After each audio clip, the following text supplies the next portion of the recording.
of atmosphere. There's a lot of people not only having discussions in the auditorium itself, but also all around, over coffee, over tea, over lunch. So I think it looks to me, this is my first time at this festival, this is my first time in Mexico, it looks to me like there is an incredibly healthy political culture and one which is asking very big, serious questions about very big, serious issues like freedom and the meaning of life and the role of robots and all sorts of other things that I think are incredibly pressing to the 21st century. So my experience has been an entirely positive one. I've certainly learned a lot while I've been here and learned a lot from the debate that I took part in myself, so I think it's been wonderful. So if anyone wants to ask me a question or...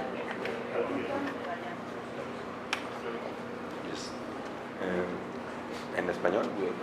Da igual, ¿no? Bueno, en español, que sea más rápido. En el debate no trataron tanto un tema que a mí me concierne mucho en mi profesión. Tú también eres periodista, entonces sabes de esto, que es qué está pasando ahorita con ser políticamente correcto y cómo ha pasado. Yo he visto ya varios periodistas que por dar una opinión pierden sus trabajos. Ya pasó casi con un premio Nobel, que por hacer un chiste lo censuran, y casi no hablaron de eso porque en las redes sociales ya pasa mucho en Estados Unidos. Cualquiera que usa la palabra nigger, que obvio tiene una connotación negativa, pero cuando tú ves el contexto de los videos o de cómo se usa la palabra, muchas veces no hay una intención de ofender y van y linchan a la persona. ¿Qué está pasando con esa cultura en redes sociales y en periodismo de atacar y hacer que la gente pierda sus trabajos, pierda también todo su apoyo, pierda su credibilidad profesional? I think that's a really important question, and we didn't touch on it. We were mainly looking at the area of hate speech and so racist speech and so on, but I think political correctness is a real problem around the world, particularly in Western Europe, where I think it's incredibly influential now. And we have some serious problems like that in Britain, for example, where a man was arrested and taken to court because he taught his pet dog to do a Nazi salute. So he was convicted of the crime. He was convicted of the crime of being grossly offensive simply for teaching his dog to do a Nazi salute for a joke. You mentioned the N-word. A young woman in Britain was recently convicted of being grossly offensive because she posted some rap lyrics on her Instagram page and they included the N-word. She was arrested, taken to court, found guilty and fined. So in Britain we've really crossed the line. It's no longer just people are being hounded off campuses or losing their jobs. That is happening. But we've gone even further and we have laws against offensiveness, we have people being arrested, we have people, in one case, a young man was imprisoned for 56 days for using the N-word on Twitter and for making racist comments. He was sent to jail for 56 days. So in the United Kingdom we have genuinely tyrannical, illiberal laws, and they're all justified by the creed of political censorship, by this idea that no one is allowed to offend anyone else. I think that is really destructive of the open society. I think it's really harmful to freedom of speech. I think it's incredibly patronising to minority groups because it presents them as so fragile. They have to be protected by the state from offensive words. I think across the board, political correctness is a racist, illiberal, undemocratic, censorious idea. So I think journalists in particular should play a very central role in criticising it and really trying to overthrow it. ¿En español? Bueno, me gustaría saber si existe, por ejemplo, algún límite al momento de emitir alguna opinión para no caer en esta parte de lo visceral y quedarse más en la parte de lo informativo. Por ejemplo, en el caso de México con los migrantes que ingresaron, ¿hasta qué punto se puede emitir una opinión sobre el contexto de la situación para no caer como periodista en esa parte visceral, en esa parte más de digamos, discriminación o la opinión que se quiere emitir? Yeah, that's a very interesting question. We have a similar subject in Europe in relation to immigration, in relation to mass immigration. Over the past 3 or 4 years, we've introduced a huge number of Middle Eastern and North African migrants into Europe, largely because Angela Merkel wanted it to happen. It was done over the heads of the public. There was no democratic discussion. So a lot of people feel that it was wrong and they want to criticize it. But the question is, what form should the criticism take? How far can it go? And a lot of people have found themselves being punished on social media or being restricted from their use of social media because they've criticized mass immigration too much or they've done it in an un-PC way.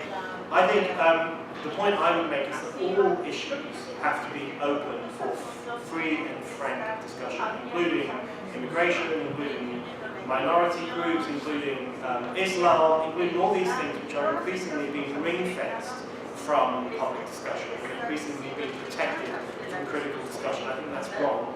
I say that as someone who's generally very pro-immigration. My parents were immigrants from Ireland to Britain, so I understand something about the immigrant experience. However, even though I'm favourable of migration, I think it's very beneficial to societies often, I still think there needs to be a really free, open discussion about it. I think people should even be allowed to express prejudiced points of view. I don't think that's a nice thing to do. I don't think it's a very useful thing to do. But if we are serious about freedom of speech, we have to allow freedom of speech even for views that we find unpopular. Thank you. Buenas tardes, días. Me gustaría saber su opinión del concepto de tolerancia y de la objetividad periodística desde el contexto de un periodista que está en Estados Unidos y donde pues por todo lo demanda. I think freedom of speech. One important part of freedom of speech is press freedom. Press freedom is absolutely central to freedom of speech, and press freedom is under attack in many different ways at the moment. I think it's under attack from Donald Trump, who is constantly smearing the press and calling it fake news and treating it very badly. It's under attack from people on the left who argue that there are certain points of view that we shouldn't publish in newspapers, or if the New York Times employs a new columnist who they don't like, they start this kind of witch hunt to try and have him or her thrown out. It's under attack in Britain with actual legislation. The Labour Party in Britain, which could come to power soon, wants to institute a new law which would force every publication in Britain to sign up for state-approved regulation. We haven't had state regulation of the press in the United Kingdom for 350 years. In the 1640s, we had a civil war, the English Civil War, through which we won democracy and press freedom and other incredibly important rights. And one of the central parts of the English Civil War was the fight for press freedom. And we finally got the state out of the press, and we allowed the press to publish what they wanted. We now have political parties in Britain who want to bring the state back into the press. So across the world, I think press freedom is in a pretty fragile state. And it's coming from both right-wing politicians and left-wing politicians. And I think we have to, as journalists, we have to stand up for our right to say, to tell the truth as we see it. And not only to be objective and cool and factual, but also to give opinions on the news, to express strong opinions. Because press freedom is so central to the free society. And this is the point Thomas Jefferson made. And Thomas Jefferson said if he could choose between having a government without newspapers or newspapers without government, he would choose newspapers without government because he thought newspapers were so central and so important, and the freedom to publish was so important. So we've lost sight of how important press freedom is. And I think the sooner we get back to understanding how important it is, then I think we're better off journalism and society. Bueno, en español.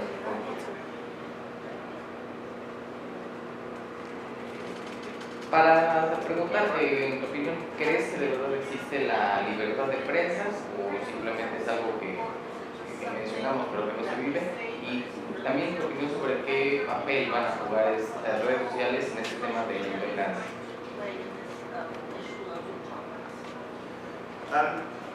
Yeah, people often ask me, does freedom of speech really exist? Does press freedom really exist? And the answer is not really.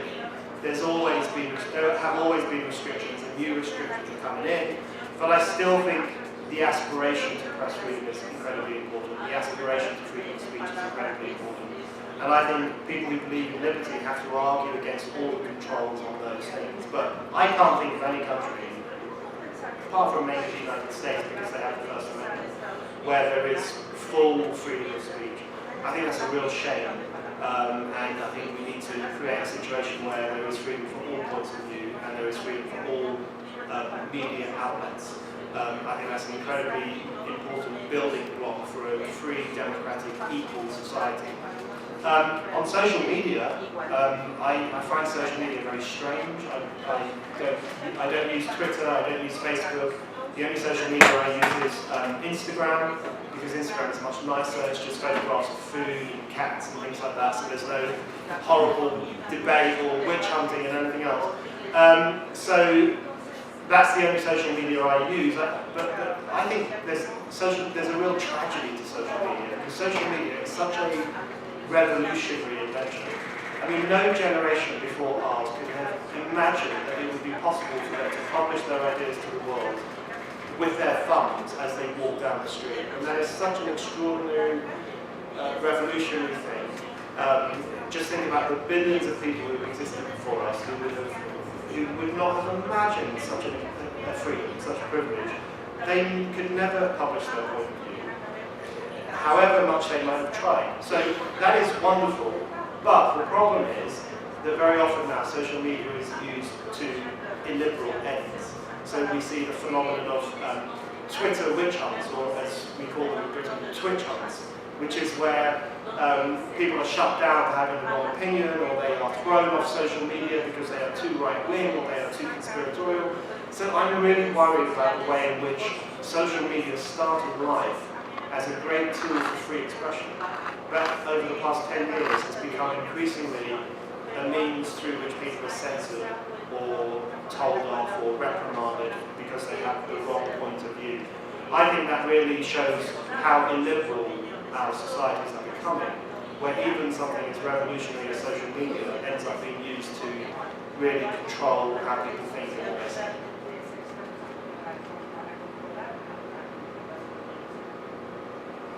Buenos días, bienvenido. Dado su experiencia de usted como periodista en su trabajo, en toda su labor que ha llevado a cabo, ¿cree usted que a futuro pudiera haber una estabilidad o algún plan para poder estabilizar esta situación de coartar la libertad de expresión tanto periodística como en los sistemas de comunicación, radio, televisión y redes sociales? ¿A qué usted cree que a futuro se pudiera lograr algo y sobre todo respetar la integridad del periodista, del comunicador o de la persona que esté al frente de algún medio de comunicación? That's a very good question. I think we're at a bit of a crossroads in relation to freedom at the moment. And the road we're going down is the one that says we should have less freedom. Freedom is too dangerous, it's too risky, it's harmful to minority groups, it allows prejudice to spread. Newspapers need to be more responsible, they need to rein themselves in, they need to be more controlled. That's the road we're currently going down. But I think we still do have the option to stand up for open discussion, free discussion, difficult discussion, controversial discussion. So in terms of what the future looks like, at the moment it doesn't look very good. I think all the signs are that we are moving towards a more illiberal future. I think that's particularly true of Europe. I'm very, very worried about what's happening in Europe at the moment, where political correctness is very strong. So that's where we're moving, but I still think there is always the possibility that we can hold back and change how we do things. I always think about our era is kind of similar to when the printing press was invented. Because when the printing press was invented, which was an absolutely revolutionary idea, because prior to the printing press, the only people who could publish books were basically monks, and they would write their books down like this. No one else could publish anything. It was impossible. The printing press is invented, and suddenly you have the possibility of publishing all sorts of books and novels and heresy and blasphemy and all these things, and it caused this huge crisis among the religious orders and the ruling class at the time, who thought it would destroy mankind. And they wanted to go down that way of saying we need more controls, and other people said no, let's go this way of having more freedom. I think we're at a similar crossroads now in the social media era, where which is even more radical than the printing press, because now everyone can publish their ideas instantly. And there are people who want to go down that road of saying let's have more controls, let's control the press, let's control the media, let's control social media. And then there are a few voices saying no, let's go this way. And I see part of my role to be to amplify the voices who want to go this way, who want to go to a more free, liberal future. So I hope that's what we're looking at. Yo quiero preguntar. Recientemente un periodista fue despedido de uno de los diarios de circulación más importantes de nuestro país, que es el Universal, debido a que publicó la fotografía y la imagen del hijo del presidente electo de nuestro país. En este sentido, consultarte si las mismas empresas de comunicación se vuelven intolerantes con sus comunicadores, en este caso con sus reporteros o con sus periodistas. ¿Son ellas mismos también quienes generan esa intolerancia hacia los periodistas? That's a very good question. I think very often newspaper editors and newspaper owners are very cowardly. And so when pressure is put on them by a political leader or by a president or whoever else it might be, they buckle under the pressure and then they punish the journalist who has done the supposedly bad thing. I think that's utterly unacceptable behaviour for a newspaper to do to one of its journalists. I think the newspaper ought to protect its journalists, it ought to protect its writers, it ought to, if it gives them the space to express certain things or to publish certain photographs, then it should defend them when they are under attack for having done that. You know, in Britain we have a bit of a similar situation in relation to the royal family, where newspapers will often go along with the royal family and they will not publish certain photographs or not say certain things. It's less of a problem now. In the past it was a very serious problem where you would have a situation where everyone in Europe knew about which royals were having affairs, which royals were walking around in bikinis on beaches. Everyone in Europe knew this because it was published in European magazines and newspapers. But no one in Britain knew because the newspapers conspired with the establishment to prevent certain forms of information, certain photographs from becoming public. So I think when newspapers do that, they are abdicating their responsibility, because their responsibility is to have as full freedom as possible, even if it irritates people in positions of power, even if it irritates people who are influential. And if a newspaper cannot annoy a president, or annoy the Queen, or annoy Theresa May, then what is the point of a newspaper? So newspapers have got to, one of the central freedoms of a newspaper is the freedom to irritate people in power. And as soon as we lose a situation where newspapers can do that, then I think we're in serious trouble. Hi, so I was raised in an intolerant country, whether I like it or not, that's the truth. But I really think we should change that. So what advice will you give to younger generations in order to fight against intolerance or censorship to free speech? I think the main thing is bravery, in fact. You really need bravery in terms of, firstly, speaking your mind, even if it's super controversial, even if you'll get into trouble, even if people will tell you that you're an idiot or whatever else they might say. So the first thing you need to do is always speak your mind. But then the second thing, which if anything is even more important, you have to defend other people when they speak their mind. You have to stand up for them as well, even if you disagree with them. Because if you only defend freedom of speech for people who you agree with, then you're not defending freedom of speech at all. You're defending speech you like. So the really hard thing when it comes to defending freedom of speech is defending people who you really hate. And I've been doing that for 20 years, and I've been standing up in public and making speeches in defense of people who I really, really dislike. But that is a central part of fighting for freedom of speech. You will always find yourself defending freedom for people you dislike. And the 20th century American journalist, H.L. Mencken, he made the point that You know when you're doing freedom of speech correctly because you find yourself defending scoundrels all the time. So if you find yourself defending scoundrels and horrible people and racists and all these awful, dreadful people, then you are doing freedom of speech correctly. If you only find yourself defending nice people and friendly people and people who share your point of view, then you're doing it wrong.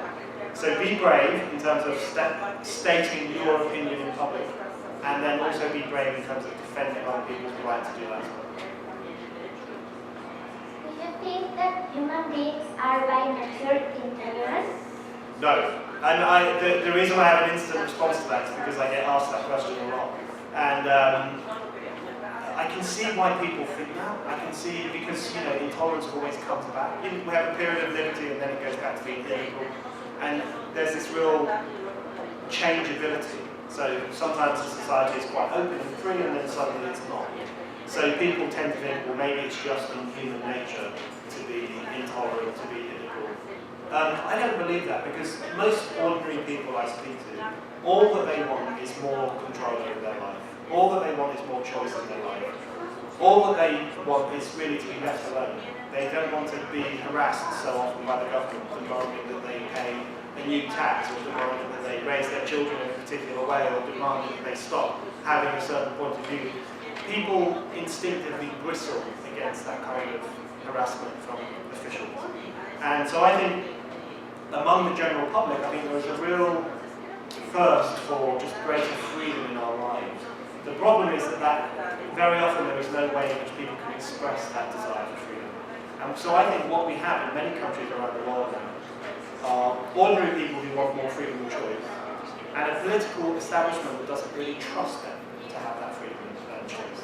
And I think that's the real conflict that we're living through. That's the conflict of Brexit, that's the conflict of the Trump era, that's the conflict of many of the new hate speech laws emerging in Europe.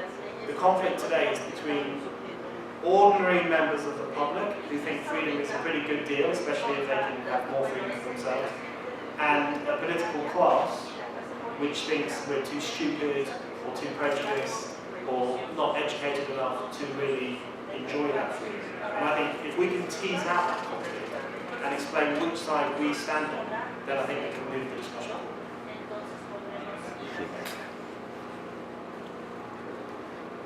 How can we rescue the ethics of the journalism? Because that's another problem. Everybody say, I'm free to say whatever I want. But in social media, you don't see retractions, for example. How do you think we can migrate to a culture when I'm free to say whatever I want to say, but I have an obligation to recognize when I'm wrong, when I have to give the other the time to explain himself if I'm attacking him? How do we translate that to social media and rescue it from journalism? Because even in newspapers, we are losing this part. Yes, I agree with that. I think the reason I agree with that is because I think the best way to challenge incorrect speech or inflammatory speech or even libelous speech, I think the best way to challenge that is to have more speech, is to allow the other person to put their point of view, to come back, to challenge you. But the question is, how do we create that obligation? If the obligation was enforced by the government, I would have a problem with that, because then that would represent government intervention in journalism. But I think it's about newspapers and magazines and social media companies taking a bit more responsibility to allow a greater free flow of opinion and to allow the space for people to argue back against those who have defamed them. I mean, I'm a controversial journalist in Britain, so people don't like me very much, some people don't like me very much. So I get defamed all the time. People call me terrible names, they say things about me that are not true. I choose simply to ignore it and not do anything about it. But I think the worst thing I could do would be to try to use the law to punish those people, because that would then contribute to a culture of censorship. But I think our newspapers have a responsibility to allow the space for other people to say, well, actually that article about me was wrong, and here's why it was wrong, and create that kind of free flow of ideas. But I would also defend the right of newspapers to be salacious and titillating and tabloid and all those things. I think it's really worth remembering that in Britain, democracy really sprang out of a very tabloid culture. There was a long period of time in Britain, for about 100 years or so, where it was forbidden to report on what was happening in Parliament. So Parliament had its debates, but no one was allowed to report them in newspapers. And it fell to tabloid newspaper journalists to break that rule. So they would just tell the stories, they would write salacious stories, they would write it in a very kind of sexy, interesting way. And as a consequence, they often told lies, they often made things up. But it was a very important development because it really showed disrespect for authority. And it really said, well, we're going to override your censorship and we're going to ignore your censorship. So I agree with you that newspapers should be ethical and correct and objective and all those things. But at the same time, I would always stand up for the right of newspapers to be salacious and experimental and risky and to tell stories that might not be fully true, but they think they're true. So we have to give them the leeway to be wrong and the space to say something that's incorrect. Because if we clamp down on that too hard, then we will destroy press freedom.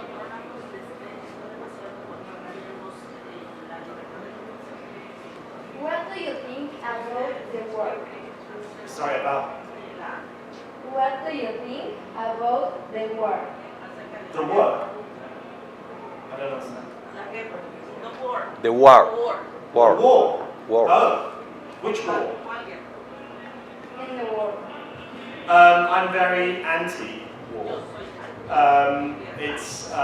have been for my whole life. And it's something that I am opposed to. Yeah, it's something that I have marched against, protested against, argued against. It's always been with us in one way or another, but it's something that I am definitely opposed to, something that I think we should challenge. And again, it's the kind of thing where you need freedom of speech in order to challenge it. So yeah, I'm worried about those things. No more questions. Thank you. Okay, thank you very much. Thank you very much. Thank you.